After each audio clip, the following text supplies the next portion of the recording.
As a young girl says goodbye to her dying German shepherd, no one expects the dog's final act to reveal a city-wide crime. In this powerful true story set in New York, a loyal German shepherd clings to his owner in a heartbreaking moment, just before a sharp-eyed veterinarian uncovers the shocking secret behind his mysterious illness. What happens next will change everything for a family, a city, and countless other dogs. Rain pressed against the glass in slow, patient sheets, tracing silver paths down the window of a third-floor apartment that overlooked the gray lattice of New York streets. Inside, the air hung thick with the smell of wool and fading lilies, leftovers from a funeral that came and went weeks ago, but lingered in the corners, stubborn as grief itself. Ellie Foster, just 10, sat cross-legged on her narrow bed, her arms wrapped tight around a photograph. In the fading dusk, the picture's edges glowed. A woman's gentle smile, a sweep of hair. Her mother, forever paused in happier light. Outside, sirens whined in the distance, and the rain softened the sharp sounds of city life, making it easier for memories to slip in. Across the hall, Mike Foster fumbled with a set of keys, a heavy brown paper bag dangling from his hand. He paused at Ellie's door, watching the stillness of her small frame. His own shoulders sagged beneath an invisible weight, a father's helplessness. He knocked, softly, twice. No answer. He left the bag on the kitchen table, moved back down the hallway, then paused. There it was, a small whimper, so faint it might have been the wind, or a sound the heart makes when it's lonely. He opened the apartment door again. The creature on the other side trembled, paws splayed on faded tile. A German shepherd puppy, all oversized ears and damp fur, stared up, unsure. She'd come from the shelter downtown, a last hope place where hope was cheap, but sometimes stubborn. He knelt, holding out a hand. "Come on, girl." She hesitated, then stepped forward. There was no joy in her movements, only the quiet calculation of someone who's learned the world can turn sharp at any moment. He looked at the tag on her collar. "Shadow," it read, in scratched brass. He led her inside. The dog moved quietly, every muscle on alert, as if she half expected this to be a mistake. She sniffed the air, wool, lilies, rain, dust, a child's sadness. She paused outside Ellie's door, ears forward, tail curled tightly around her haunches. Ellie didn't move as her father entered. She didn't look up as the puppy settled just outside her door, nose pressed to the crack. The only sound was the slow tick of the old wall clock and the wet whisper of the rain. Mike stood for a while, not knowing what to say. He set the photograph down on the bed, fingers tracing the worn frame. "She's here to help, Elle," he said, voice roughened by weeks of too little sleep. "Maybe both of us." Ellie turned away, burying her face in the blanket. She wanted to scream, to tell him he didn't understand, that no dog could fill the shape her mother left behind. Instead, she watched the shadows slide across the wall.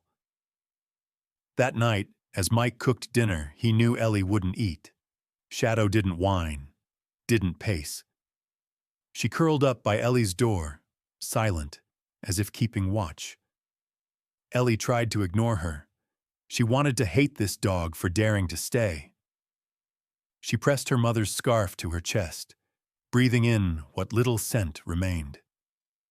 Later, in the dim hallway, Ellie's anger boiled over. She flung open the door and hurled the scarf toward Shadow, who flinched, then crept forward, nose twitching. Instead of running, the dog nudged the scarf gently back, placing it at Ellie's feet, her eyes dark and steady. A silent plea. A question Ellie didn't want to answer. Ellie stood there for a long moment, rain pounding the glass, the city humming below. Then, without a word, she slid to the floor, back pressed to the wall. Shadow stayed just within arm's reach, not closer, not farther, waiting. Mike watched from the kitchen, hands tight on the counter. He saw the smallest change, Ellie's breath slowing, her fist unclenching around the scarf. The wall between them, for a moment, seemed thinner. Midnight came. The city softened. Ellie, curled against the wood, reached out a hand, not to pet, just to touch, the rough warmth of fur. The puppy shifted, pressed closer, and didn't move again. In the silence, Ellie whispered her mother's name into the dog's ear, the sound lost to the storm outside. The world didn't change. The rain didn't stop. But for the first time, the emptiness inside her was not alone. The question lingered, as fragile as hope. Could healing begin with something as quiet as a dog who refused to leave? The first sun in weeks broke through cloud and glass, filling the cramped apartment with a faded, reluctant light. New York City outside was waking slow, still heavy with last night's rain, steam curling from every manhole and gutter. In the kitchen, Mike Foster watched Ellie eat her cereal in silence, Shadow lying at her feet, head on her paws, eyes tracking the faintest movements. The girl and the dog hadn't spoken, not really. But the space between them had shifted, just enough that Mike noticed. Just enough to risk something new. By late afternoon, the city had softened its edge. The wind carried the salt of distant rivers and the pollen from trees just learning to trust the spring. Central Park glistened, grass brushed smooth by rain, the world underfoot still muddy and raw. Mike held Shadow's new leash, Ellie's hand tucked inside his jacket pocket. They walked slow, the city buzzing in soft background. Laughter from the playgrounds, the drone of taxis, the distant bark of other dogs. Ellie's sneakers left shallow tracks behind her, one lace dragging loose. She walked with her head down, the same faded scarf stuffed into her coat. Shadow stayed close, tail low, every step measured to match the child's pace. She watched everything, crows in the trees, wrappers skittering on the wind, the way Ellie's hair stuck damp to her cheek. They passed the old arch bridge, where water pooled thick with reflection, and the world seemed to double itself for a moment, one above, one below. Mike tried to fill the silence with stories about ducks and summer and the way the city glowed at night, but his words fell flat. Ellie didn't answer, just watched her shoes, her fingers buried deep. They rounded a bend near the baseball diamond, and Mike noticed how quiet Shadow had become.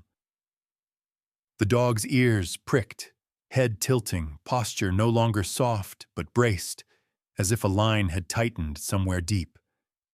A man stood alone beneath a black-bowed sycamore. Tall, his face shadowed by a wide-brimmed hat and a black coat that hung too loose on his frame.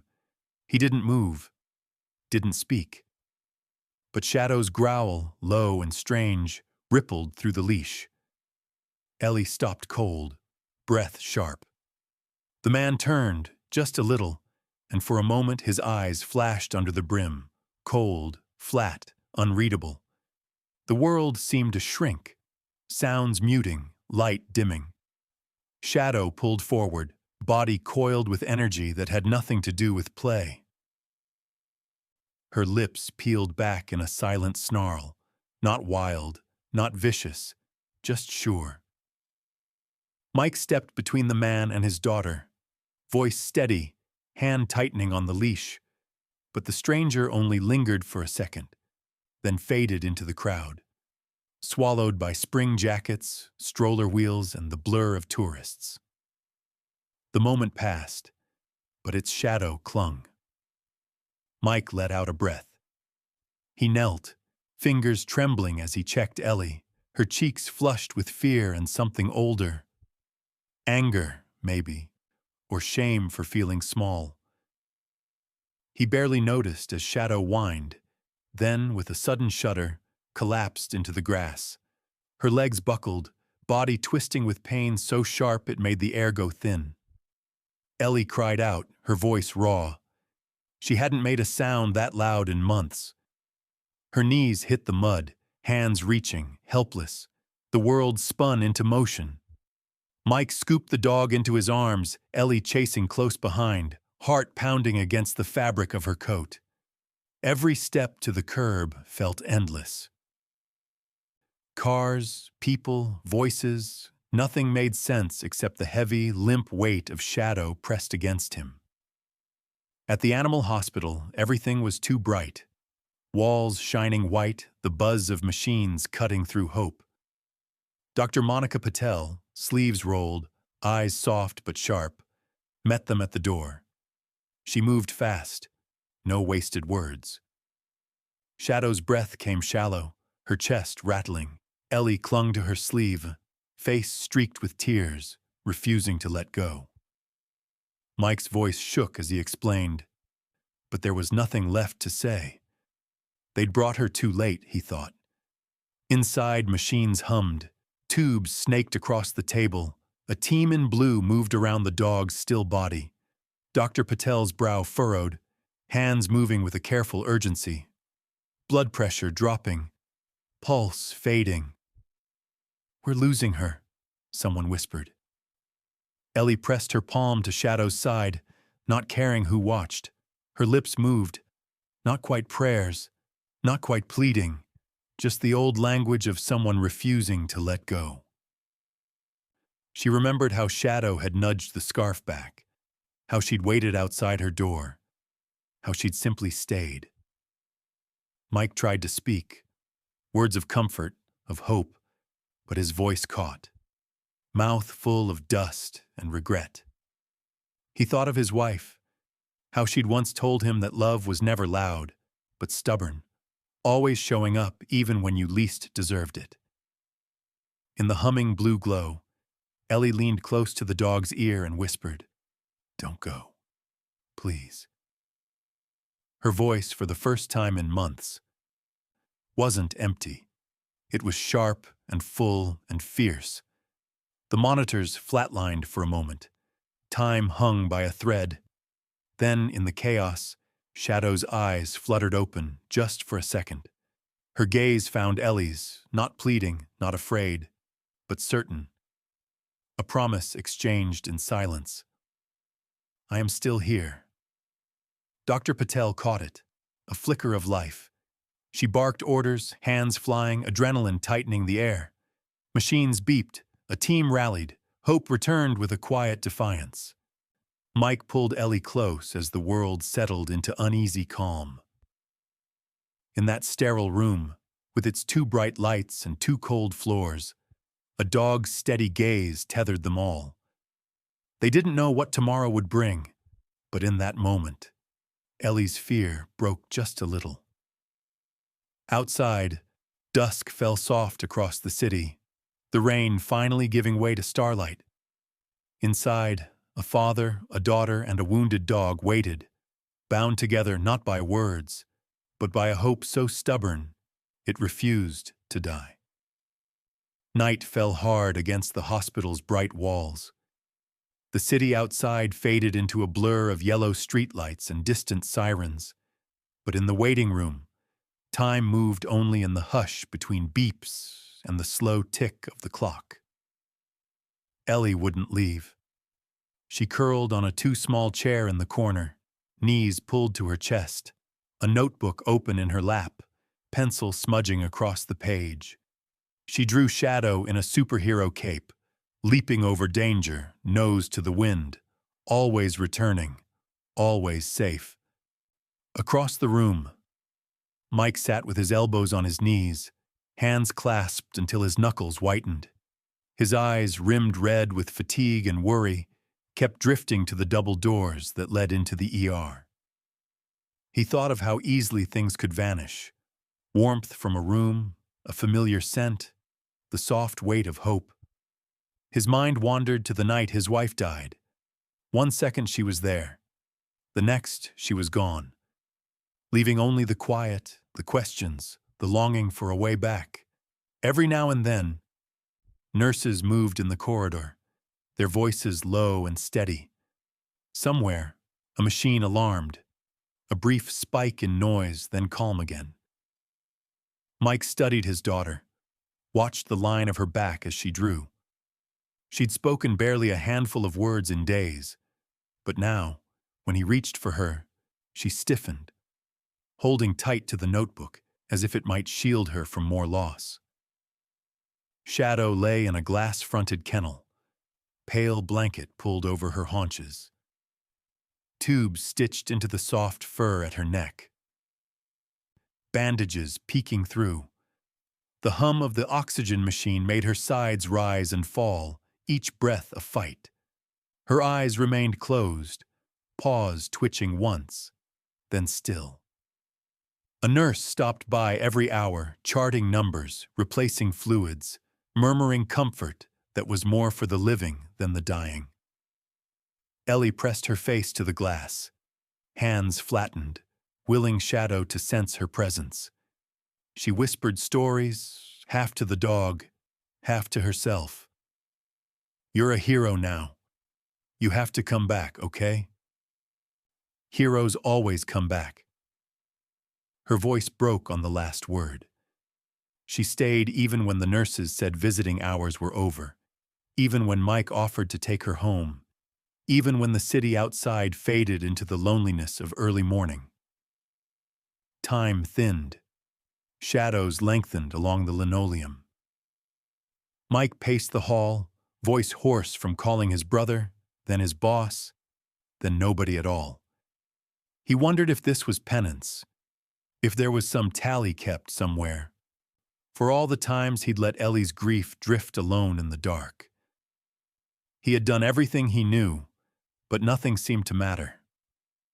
The world went on, doors opening, people laughing, his daughter folding herself smaller in every room.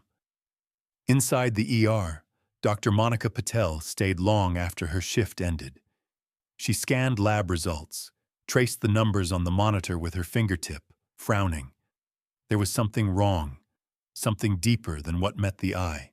Shadow's organs were failing, kidneys first, then heart. But there were marks behind her ear, a small, almost invisible puncture. Not a bite, not an accident.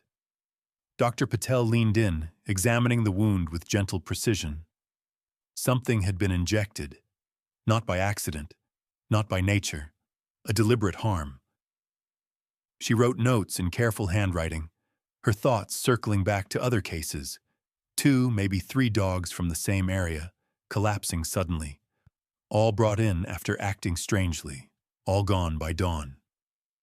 Something bigger was lurking behind the quiet suffering of these animals. She paused, feeling the weight of helplessness settle in her chest, then forced herself back to the present. In the waiting room, Ellie dozed, head against the window, the chill seeping into her bones. She dreamed of her mother, soft voice, the smell of coffee, hands tucking hair behind her ear, and Shadow leaping beside her, never tiring, never slowing. In the dream, everything was simple. The world was kind. Loss was a story that ended differently. She woke to Mike draping his coat over her, his hand lingering for a moment on her shoulder. She didn't move away this time. The space between them softened, just a fraction. Hours bled into each other. Dr. Patel returned, face drawn, voice quiet. "We found something," she said to Mike, her words careful, as if speaking too loud might shatter the fragile hope Ellie still clung to. Shadow was poisoned. There's a wound behind her ear. Someone did this. Mike's jaw tightened. Ellie heard, but didn't react. Not at first.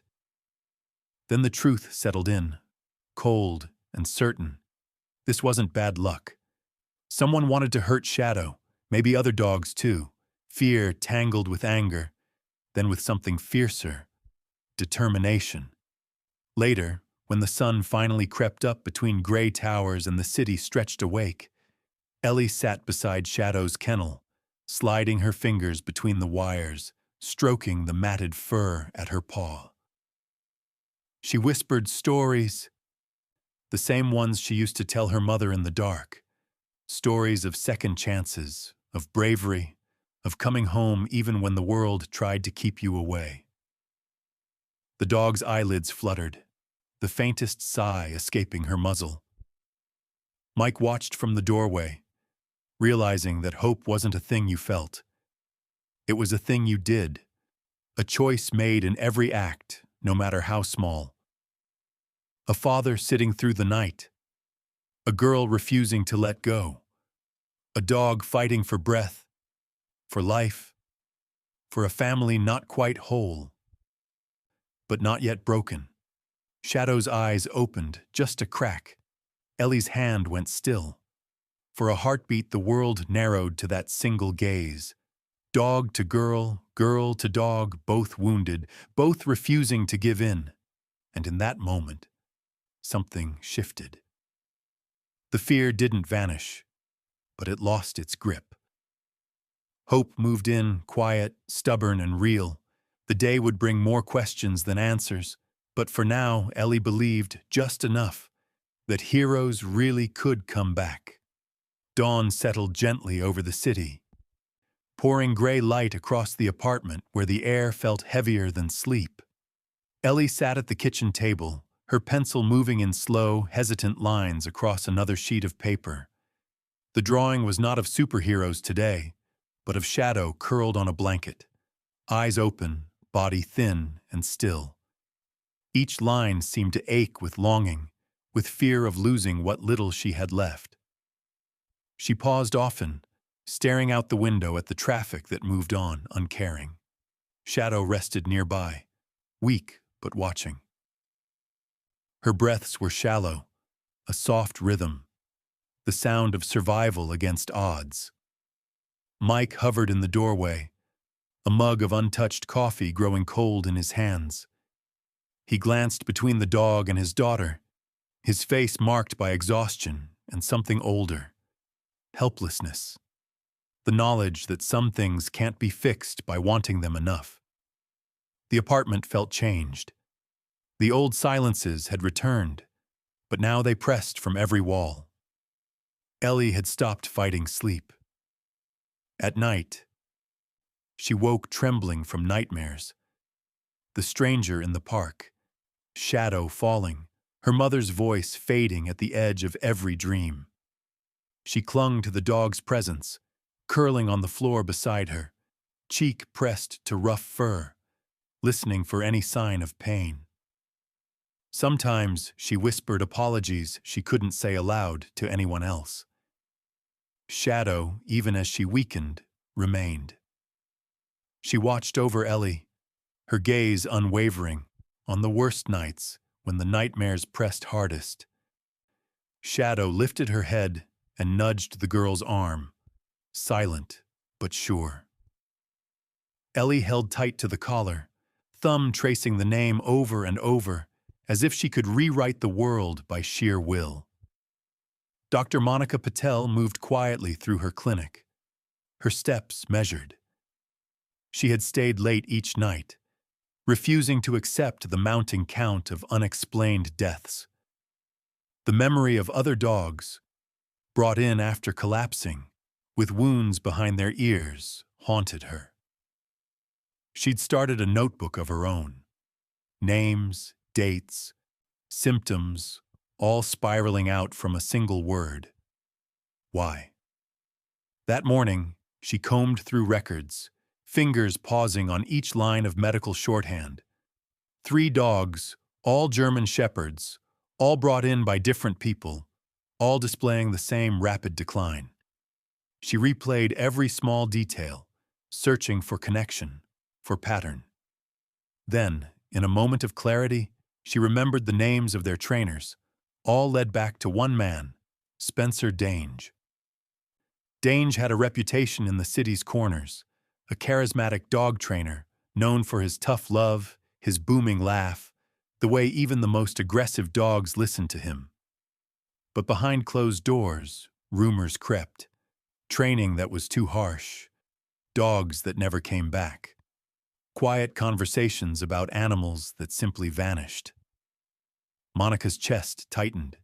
She needed answers, but the silence from authorities had been deafening. Ellie, unaware of these connections, began writing letters to her mother again. The first began with hesitation, words cramped and hurried.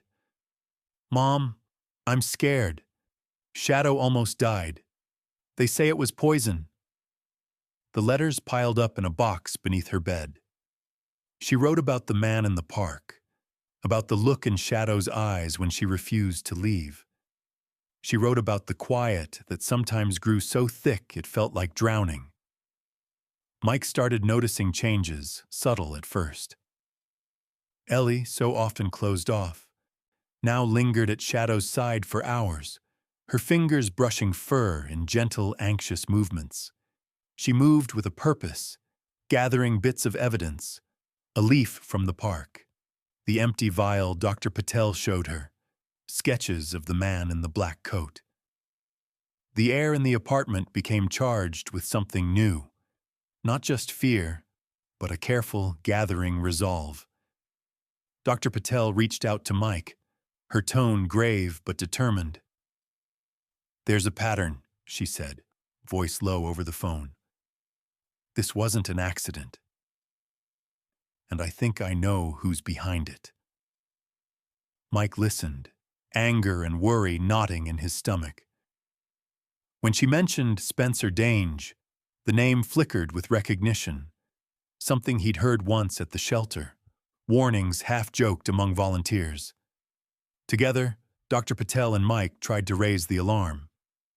Detective Kevin Briggs met them in a cluttered precinct office, skepticism etched across his face. "That's a big accusation," he said, tapping his pen. "You have proof?" Monica laid out what she could.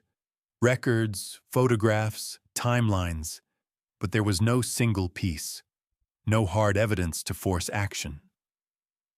Briggs shook his head, half apologetic. "I can't open a case on hunches and heartbreak," he said. "Not yet." Mike left the precinct defeated. Ellie didn't ask where he'd been, but she noticed the new heaviness in his step. That night, she lay awake beside Shadow, tears cooling on her cheeks. When she couldn't sleep, she whispered to the dog, telling her all the things she wished she could say to her mother. "They won't help us, but I'm not letting them hurt you again." Her voice, for once, was steady. Shadow's tail thumped, just once. The first movement since falling ill. The next morning, Ellie woke early. She found Shadow waiting by the door, shaky but standing, eyes bright with something fierce. Ellie helped her to the window, watching as the city glowed with the soft gold of a new day. The future was uncertain, the threats still hidden, but hope had a shape now, small, stubborn, born of silence and loyalty. Ellie picked up her notebook and wrote a single line, pressing the words deep. "I will not let you go." Spring returned to Central Park in small, uncertain gestures. A crocus opening between cracks, the soft green blush along tree limbs, birds daring a song at dawn. Ellie noticed it only in glimpses, caught at the edge of her tired eyes as she waited by the window for Shadow to rise. Recovery was slow, each day a question. The dog no longer whimpered in pain, but her movements were careful, her eyes sometimes clouded as if peering into a world that held secrets she could not tell. Ellie's days grew into a ritual of care. She changed water bowls, counted pills, checked the wound behind Shadow's ear with trembling fingers. Each act was small, but necessary, a way to keep fear at bay. Mike tried to join her, offering gentle reminders, a steadying hand. Sometimes, he'd catch Ellie looking at him, her gaze softer than before, less accusation, more fragile trust. At night, when city lights blinked outside their window, he'd pause in the hall and watch his daughter sitting cross-legged beside Shadow, reading aloud in a whisper. School became something distant, a pale routine she moved through with little presence. Teachers called, voices muffled by worry and protocol. "She's quiet," they said, "withdrawn." Ellie could only shrug. In her head, the real world existed in the small apartment, on the battered blue rug where Shadow slept. But something else began to stir, almost imperceptible, a thread of resolve pulling Ellie forward. She'd kept her notebook close, recording every detail: the man in the park, the way Shadow had growled, the shape of his shoes in the mud. She noticed a badge clipped inside his coat, just visible for a moment. A flash of gold, not police, but something similar. She drew it in pencil, erasing and redrawing until it felt right. She even copied the pattern of the sole she'd seen when he turned to go, filling a page with sketch after sketch. These details became talismans against helplessness. Mike, watching his daughter's diligence, felt pride and dread wrestle inside him. He wanted to believe her, to join the search for meaning in the details, but adult logic dulled his hope. Still, he saved the sketches, slipping them into a folder marked important. He called Dr. Patel often now, updates whispered after midnight. "She's getting stronger," he said, though sometimes it sounded more like a plea. Dr. Patel, too, was fighting exhaustion. The clinic buzzed with spring cases, pups and kittens, the annual tide of abandoned life. But her mind stayed on Shadow and the others. Every time she walked by the recovery ward, she paused, watching for signs. A twitch, a sigh, the moment a dog finally sits up. She cataloged everything, building a silent case. Ellie's memory became sharper. She began to recall more about the stranger in the park, how he watched other dogs, never smiling, always alone. One afternoon, the image pressed so hard on her mind, she made a decision. She clipped Shadow's leash to her collar and set out, her heart drumming wild in her chest. Mike nearly protested, but Ellie's determination stopped him. "Just the park, just a walk," she said, voice quiet but sure. He nodded, knowing sometimes the only way to help was to follow.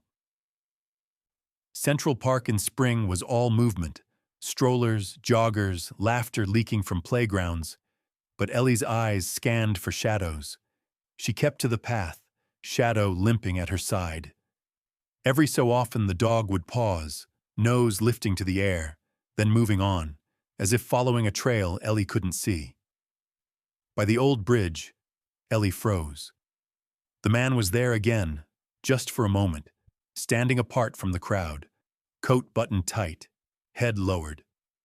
This time, he met her gaze. Just once. Shadow tensed, a deep sound rising in her chest. Ellie's grip tightened on the leash, and her heart knocked painfully. The man turned and vanished, leaving behind only muddy footprints and a faint chill. Ellie knelt beside the print, pressing her notebook page to the ground, tracing the sole. She felt silly and brave at once, aware that grown-ups might laugh, but needing to remember. Shadow sniffed the mark, then looked up at Ellie, eyes clear, tail giving a single thump. For the first time since the poisoning, the dog rose on all fours, nudging Ellie forward. They walked home slowly, both changed in ways too quiet to name. That night, Ellie studied her new sketch. She compared it to the badge in her memory, the way the man's eyes had narrowed when Shadow barked. She whispered to the dog, "You know him, don't you?" Shadow pressed her nose to Ellie's palm, a small, warm reassurance. Mike, watching from the doorway, saw how his daughter moved now, less like a child adrift, more like someone with purpose, however fragile. He sat beside her on the floor, their shoulders touching. Neither spoke, but something important passed between them. A silent promise to keep going, to watch, to remember. Dr. Patel called late, voice steady with new hope. "There's been another case," she said, "but this time we're ready. The police are listening now." Ellie listened to her father's side of the conversation, picking out only words: investigation, badge, witness. She smiled, the first true smile in weeks. It was small, but it stayed. Outside, the city moved on. Cars honking, lights flickering, strangers passing beneath windows. But inside, a girl and her dog settled into the slow, patient work of waiting for the truth, and the even slower, more difficult work of healing. Shadow stretched out, placing her head in Ellie's lap, and for a while, neither of them dreamed of loss. They dreamed of what might come next.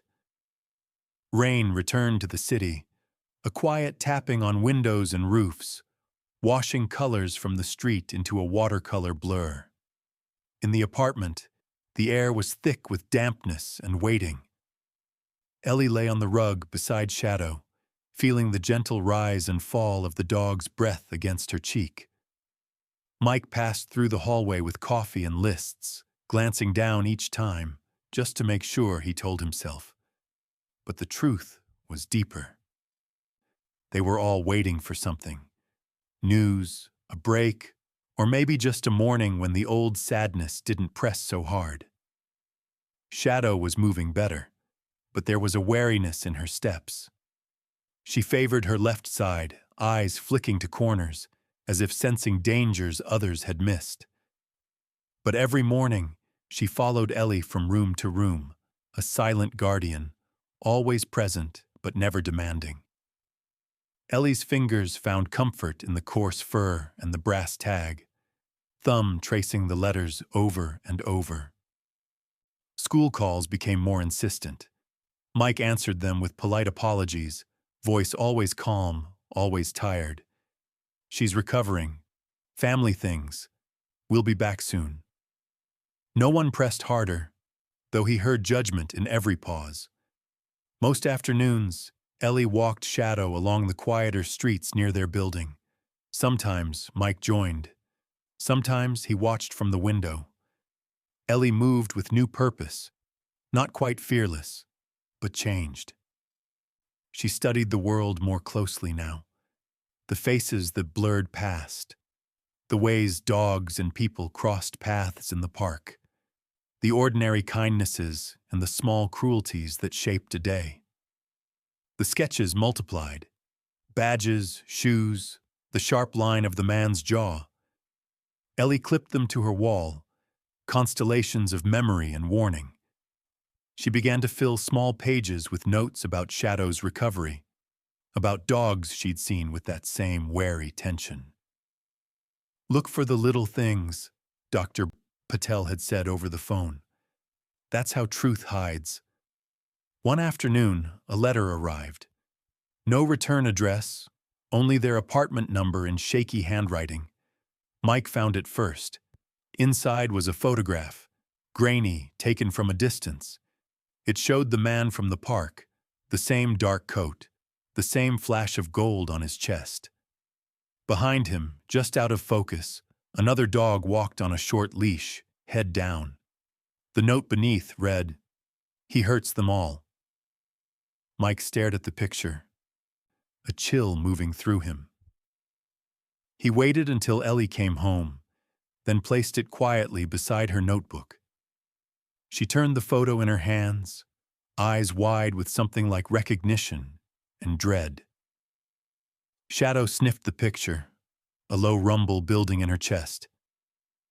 That night, Ellie lay awake, the city breathing through the cracked window. She listened to the rhythm of rain and the softer, slower rhythm of Shadow's breathing. She remembered her mother's voice, faint as a memory. You are braver than you feel, and kinder than the world knows. She repeated it silently, like a prayer. In the morning, Mike called Detective Briggs again. This time, the detective listened longer. We had a tip, he admitted. About the trainer, Dange. There's a pattern, but it's hard to pin down. We're watching him, but we need someone who's seen more. Mike hesitated. My daughter, she remembers details. Briggs paused. Sometimes kids see what adults miss. Ellie overheard. She said nothing, but gathered her sketches, sorting them by memory. First the shoes, then the badge, then the strange way the man had looked at her and Shadow, not with curiosity, but calculation. She wrote down everything she could recall: the park, the time, the path they'd taken. She pressed the photograph and her notes into a folder and left it on the kitchen table for Mike. On the next walk, the air felt heavier. The city quieter beneath the clouded sky. Ellie walked the path by the bridge again, slowing as she reached the spot where she'd last seen the man. Shadow stopped, nose in the air, then tensed. Across the lawn, a group of trainers gathered with dogs on leashes, most wagging, eager, but one dog in particular lagged behind, tail low, body tight as a wound. The man from the photograph was there, voice raised, a sharp command snapping through the air. The dog flinched. Ellie watched from the edge of the path, Shadow silent beside her. The man's gaze swept the crowd, pausing for half a second on her. Their eyes met, and in that moment, Ellie understood. He remembered her. He knew. Shadow pressed closer, muscles tensed, ears forward. Ellie's heart hammered, fear and something harder mixing in her chest. She stood her ground, watching as the man turned away, muttering to the others, never quite looking back. Later at home, she drew the scene. Dog and man. The leash pulled tight, the look of resignation in the animal's eyes. She wrote beneath the picture, the ones who need help the most, hide the deepest. That evening, Mike studied the drawings, the notes, the photograph. He saw what Ellie had made, a map of warning, a testimony from someone no one had thought to ask. He called Detective Briggs again. My daughter's ready to talk. She saw everything. She's not afraid anymore. Briggs's voice was different this time, more respectful, more cautious. Tell her we'll come by tomorrow. Quietly. The house felt lighter somehow, for the first time in weeks. Ellie sat with Shadow, her hand resting gently on the dog's side, feeling the warmth, the life that had nearly been lost. The rain stopped just before dawn. Light returned in thin gold slants, and the city, for a moment, felt wide open. No one said it, but hope had come back, patient and stubborn as ever. The next morning, the apartment felt quieter than usual. Even the city's noise, car horns, elevator chimes, distant sirens, seemed to linger politely outside the windows. Mike moved through the rooms without speaking, making coffee, folding laundry that no one had asked him to fold. Ellie sat with Shadow in the corner, her hand cupped under the dog's jaw, thumb stroking the ridge where fur met collar. Shadow's eyes were calm, but her tail thumped once, slow and sure, as if to say, I'm here. When Detective Briggs arrived, it was just after 8. He wore no uniform, just a simple jacket, his shoes carrying a memory of rain. He looked tired, but not impatient. Mike opened the door and let him in, glancing back to where Ellie waited, Her sketches fanned out across the table, the photograph on top. Briggs sat quietly, not at the table but in the armchair, leaving space for Ellie to come to him. He didn't ask questions at first. He just looked at the drawings, the detailed lines of shoes, the badge, the way a leash curled taut in a child's memory. "These are good," he said finally. "You see a lot." Ellie nodded, clutching her notebook. She was shaking a little, but she didn't look away. Mike stood behind her, his hand on the back of her chair, not pushing, just present. Shadow sat at Ellie's feet, her ears flicking with each small sound.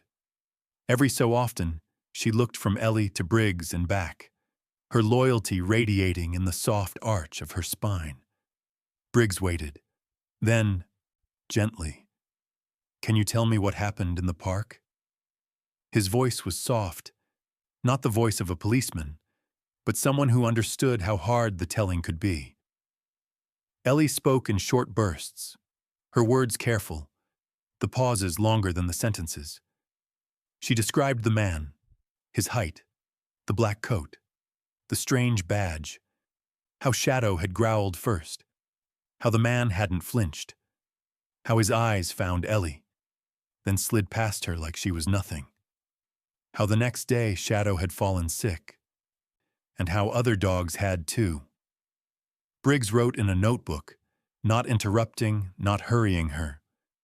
When Ellie finished, she handed him the photograph, the badge sketch, and her tracing of the muddy footprint. "It was him. I know it."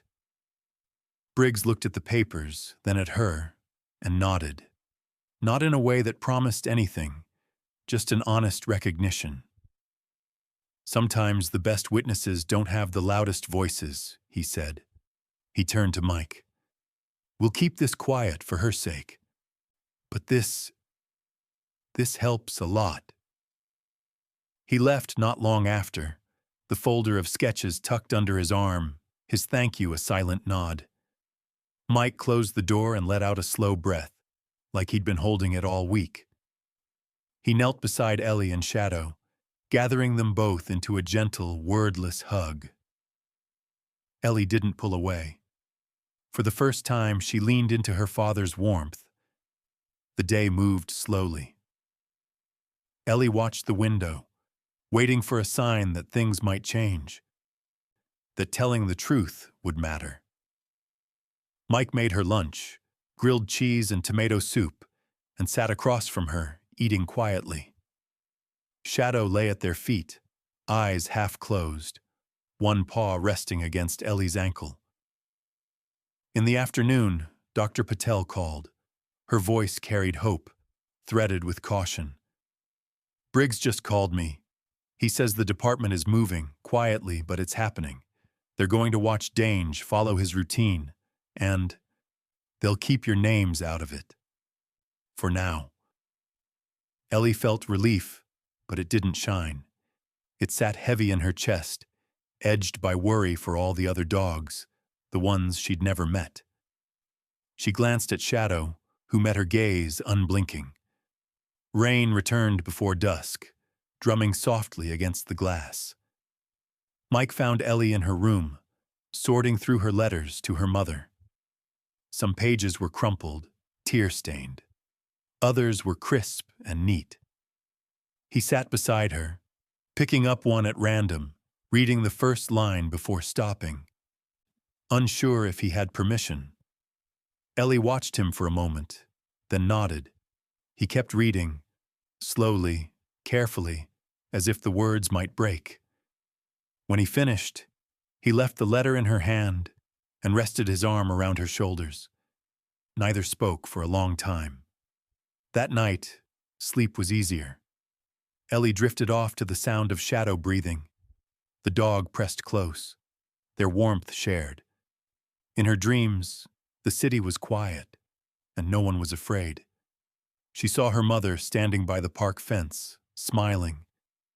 Shadow running circles at her feet. She woke just before dawn, the memory soft and fleeting, but it stayed with her, lingering at the edges of the day. Weeks passed. Briggs sent word through Dr. Patel. He's making mistakes. We have what we need. Soon. Ellie waited, not with the helpless fear of before, but with the kind of patience learned from dogs and grief. She found herself looking up more often, watching the trees, the changing sky, the way light gathered on Shadow's coat in the mornings. One evening, as dusk turned the city gold, Ellie joined Mike on the fire escape. They watched the world slow, the streets filling with shadows and the scent of rain. Down below, a stray dog paused, glanced up, then trotted on, unafraid. "Are you scared?" Mike asked. Ellie thought a moment. She pressed her cheek to his shoulder. "Not as much. Not now." Shadow, lying at their feet, stretched and yawned, a sound of homecoming in that simple, everyday peace. Something shifted for good. There was still waiting ahead, and no one knew exactly what would come next. But for the first time, hope felt less like a story Ellie read alone, and more like a place where they all belonged. April slipped quietly into May. In the mornings, sun spilled across the apartment floor, warming the old wood, making patterns on the rug where Shadow liked to nap. The city felt lighter. Even its noise, the horns, the shouts, the endless churning of lives, became almost bearable. In the Foster apartment, hope was cautious but more present, like a houseguest learning to stay. Ellie returned to school. She moved quietly through hallways, her hand always finding the shape of the brass tag in her coat pocket, thumb running over each letter. Shadow. Her teachers noticed the change. Less sadness in her eyes, more attention in her drawings, a steadier hand raised when she answered a question. She didn't talk much about what happened, not with classmates or counselors. But she didn't drift away from people either. She walked home with her neighbor's dog sometimes, or paused to watch birds at the playground, her presence quiet but steady. At home, the evening settled into a new rhythm. Mike made dinner, filling the kitchen with the smell of garlic or stew or, on good days, apple pie.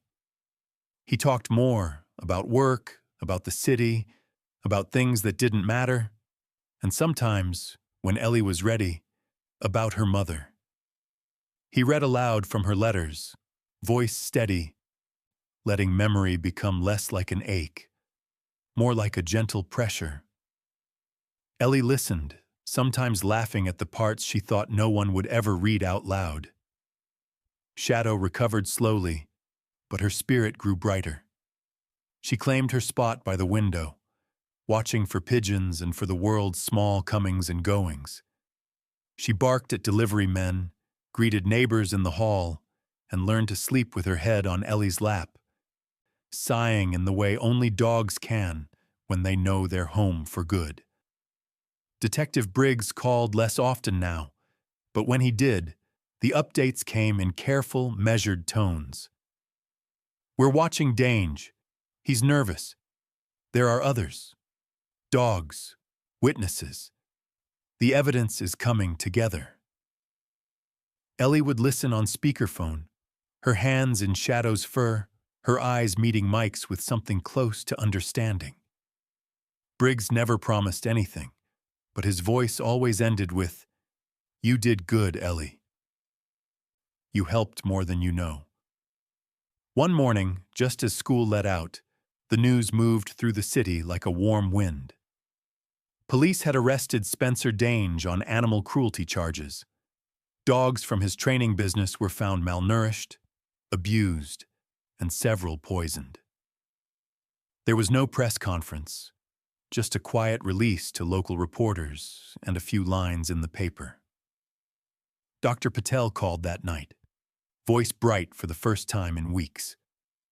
"He's in custody. The dogs are safe. Some will need time, but they'll heal." Ellie read the story 3 times, sitting on the edge of her bed with Shadow pressed against her side. She traced the print with one finger, then folded the clipping into her notebook beside all the sketches and the letter she'd never mailed, the one where she wrote, "Please don't let him hurt anyone else." But justice, when it arrived, was quiet. There were no cheers, no sudden change in the city's pulse. Life moved forward. Teachers still called roll. Neighbors still forgot to return borrowed sugar. The subway still rattled beneath their windows every hour. Yet beneath it all, Ellie felt a space inside her widen, a place for relief, and for all the little joys she had forgotten how to feel. Mike noticed the difference. He watched Ellie brush Shadow's coat in the kitchen sunlight, humming a tune from years ago. He heard her laughter drift down the hallway. He saw how, some nights, she wrote not just to her mother, but to herself. Notes that said things like, "We did it. Shadow is safe. I'm okay." In the city, other stories unfolded. Some of the rescued dogs found new homes, one with the old librarian who lived alone, another with a family of 4 who visited the park every Sunday. Dr. Patel kept a photo wall at her clinic, adding new faces each month. On weekends, Ellie visited, sitting with the dogs, her quiet presence calming even the most skittish. She learned to braid collars out of old t-shirts, to clean bowls and sweep floors. Each act a small stitch in the world's slow repair.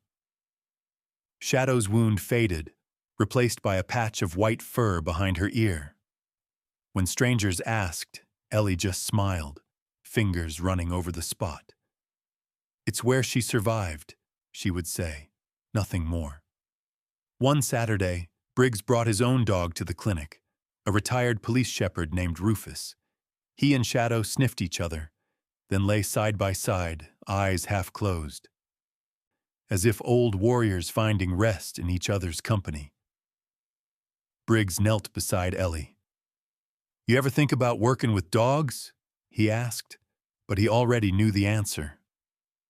That night, rain returned, tapping gently at the window. Mike sat at the table, grading papers. Ellie wrote in her notebook. Shadow lay curled between them. For a long time, none of them spoke, but it didn't matter. The apartment was full, the quiet now a kind of music. On her last page before bed, Ellie drew a picture, a girl and her dog walking through the park. Above them, the city stretched out in soft, forgiving lines. She didn't sign her name, but she didn't need to. Hope, she realized, wasn't about noise or justice served in a blaze. It was about mornings and evenings, the patient company of someone who stays, and the small, steady acts of coming home. Spring deepened, carrying warmth into every window, coaxing old wounds into healing and silent rooms into gentler shapes. Ellie moved through her days with a new steadiness, a kind of quiet resilience. Her world was not suddenly bright, but it was undeniably softer. She returned to old routines. Library after school, afternoons in the park, walking Shadow beneath trees that tossed dappled light onto the path. It wasn't the old normal, but it was something she could live inside. At the animal clinic, Dr. Patel set a fresh bowl of water beside Shadow and ran her hand gently along the dog's side. "She's strong," the vet said. "There's a little scar tissue, but that's just a memory. She's healthy." Ellie nodded, pressing her face to Shadow's ruff. The air was thick with the smells of medicine and sunlight, but it was comfort, not sorrow, that lingered now. She thanked Dr. Patel and stayed after, sweeping floors, checking on the quieter dogs in the back room, the ones still learning to trust again. Each Saturday, Ellie volunteered at the shelter. She learned how to coax a skittish puppy from a corner, how to mend a torn leash, how to listen without speaking. Sometimes she just sat on the floor, cross-legged, letting the dogs come to her in their own time. She kept her voice low, her movements patient. She understood, better than she could say, that healing couldn't be rushed. Most of the animals didn't need words anyway. They needed presence, the steady warmth of a hand, the promise that someone was waiting. Shadow lay by her feet, sometimes sleeping, sometimes just watching with eyes that missed nothing. Other volunteers noticed. "She's good with them," someone said. "She makes them braver." Ellie only smiled, unsure if they meant her or the dog, and not needing to ask. Mike watched his daughter from the doorway of the clinic one afternoon, surprised by the ease with which she moved among the animals. She no longer shrank from noise or sudden movement. She carried herself with a kind of gentle certainty. At home, her letters to her mother changed too. She wrote of Shadow's slow recovery, of dogs she'd helped, of days when she felt both strong and sad. "You were right," she wrote once. "Love doesn't disappear. It just changes shape." Some days were hard. Ellie found herself angry at small things. A spilled bowl, a forgotten lunch, the way the world still made room for loss. On those days, she'd take Shadow for long walks at dusk, circling the reservoir, letting the city lights blur in the water. She didn't try to fix her sadness. She only let it move through her, the way her mother once taught her to let rain run down her arm, not fighting, just feeling. Shadow walked beside her, never pulling ahead, never falling behind. At school, Ellie started speaking up. She defended a classmate when others mocked his stutter, simply by sitting beside him at lunch, drawing quietly until he felt safe enough to join her. She turned in a story for English class, one about a lost dog who found his way home, and her teacher returned it with a simple note. "You see things others don't." Ellie folded the note into her diary, pressing it flat. As the weeks passed, news of Danger's arrest faded into the background. The city's pace resumed, faster now, as if making up for lost time. But for those who'd felt the chill of harm, Ellie, Shadow, the dogs who lingered at the clinic, something fundamental had shifted.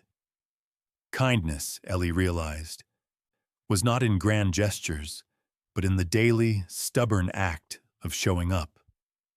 It was in the neighbor who left treats outside their door, the teacher who waited an extra beat for her answer, the stranger who helped Shadow cross a busy street. Dr. Patel sometimes brought coffee and sat with Ellie, sharing stories of her own beginnings, nights on call, the loneliness of being new in a city where no one waited for you. She didn't offer advice, only companionship. "Most things heal," she said, "if you let them, and if you forgive yourself for not healing faster." Shadow grew bolder in her own ways. She greeted other dogs, learned to catch a ball again, stood a little taller in the presence of strangers. The white patch behind her ear was a marker, not of weakness, but of survival. Ellie stopped explaining it to others. She let them wonder. Some nights, as twilight pressed soft blue shadows through the apartment, Ellie wrote in her notebook, words curling beneath her pencil. "Not all scars are meant to vanish. Some just remind us that we can stay, even when it's hard." She drew a picture of herself and Shadow sitting beneath a tree. In the drawing, the tree was half bare, half in bloom. One evening, as the city readied itself for summer, Mike asked Ellie to come sit on the fire escape. The air was warm, thick with the smell of grilled food and distant laughter. Mike held her hand, fingers twined in a way that said everything that couldn't be spoken. "I'm proud of you," he said, voice rough. Ellie didn't answer, but she pressed her cheek to his shoulder, the weight of his arm an anchor. Shadow joined them, head on Ellie's knee, breath steady as the city's own. Above them, the sky glimmered with the first hint of stars. The moment was quiet, so simple it might have gone unnoticed. But Ellie noticed, and she kept it, tucked away. A lesson from all that had passed, that even after everything, hurt, loss, fear, life could still offer evenings like this. Summer came in quietly, almost without notice. The air, heavy with honeysuckle and sun-warmed concrete, flowed through the apartment's open windows, filling every corner with the slow, gold weight of August. Shadow napped in her usual patch of light. The scar behind her ear faded now to a white comma in her dark fur, a small, silent testament to all that had passed. Ellie spent her mornings with books and pencils, her afternoons moving between the park, the clinic, and the old wooden stoop where she and her father watched the city slow at dusk. The pace of life never returned to how it once was. Not for Ellie, not for Mike, and not for Shadow. Loss remained, as it always does, a quiet undercurrent in the rhythm of the days. But it softened, too. It became not something to be fought, but something to be carried, gently, alongside laughter and chores and the drowsy warmth of a dog leaning against your side. Some changes went unspoken. Mike found himself humming while he washed dishes, his voice echoing off the tile, surprising even him. Ellie grew taller, her hair lighter from hours spent outside, her gaze less guarded, more curious. Letters to her mother still filled a box under the bed, but their tone had shifted. Less plea, more remembrance, more sharing. "I wish you could see us," she wrote one evening, "but I think, somehow, you do." Shadow was never far from Ellie's side. The two moved together, across sidewalks, through park grass, under the dappling shadow of city trees, as if they shared some quiet understanding. Some days, Shadow's limp was more pronounced. On those days, Ellie slowed, matching the dog's pace step for step, patient in ways only those who have loved deeply can be. On good days, they ran, Ellie's laughter trailing behind her, Shadow's bark rising, brief and bright, above the hum of the city.